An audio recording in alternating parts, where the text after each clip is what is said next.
ఏలూరు జిల్లా ద్వారకా తిరుమల భక్తులతో కలకల్లాడింది. శ్రీనివాస గోవింద, వెంకటరమణ గోవింద అంటూ స్వామివారి ఆలయానికి వచ్చి యాత్రికులు భక్తి విశ్వాసాలతో మొక్కుబడులు తీర్చుకున్నారు. ఆలయానికి దాదాపు 6,000 మంది పైబడి యాత్రికులు వచ్చి స్వామి అమ్మవార్లను దర్శించుకున్నట్లు ఆలయ వర్గాలు భావిస్తున్నాయి. పలువురు యాత్రికులు ముందుగా కేశఖండనశాలలో మొక్కుబడులు తీర్చుకున్నారు. దర్శనానంతరం వారంతా స్వామివారి ఉచిత అన్నప్రసాదాన్ని స్వీకరించారు. శ్రీవారి సాధారణ దర్శనానికి సుమారు 2 గంటల పైబడి సమయం పట్టింది.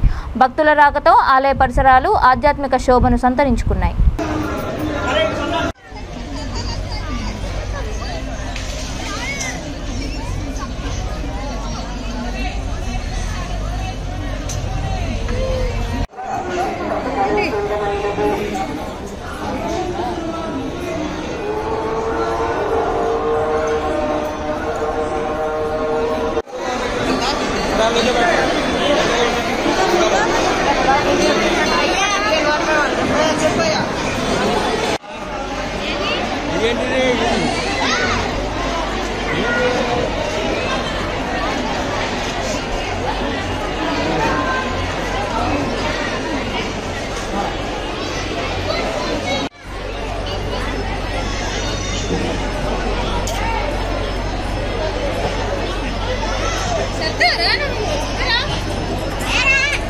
గడుపులో ఉన్న శిశువు అది ఇంకా పుట్టలేదు. భర్త కమ్మలా కథ చెబుతూ ఉంటే ఆ తల్లి ఊకొడుతూ హాయిగా నిద్రపోయింది. అంటే ఇంతదాకా ఎండ కొట్టిందండి, ఇప్పుడు ఆ చల్లగా ఉంది కదా, మనం అంతా నిద్రపోతుందాం అనుకుంటున్నారు వీళ్ళందరూ.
సమస్త స్థితిగతి పరపతిలో గుర్తుంచుకున్నవాడే మనిషి అర్థం చెబుతాడు.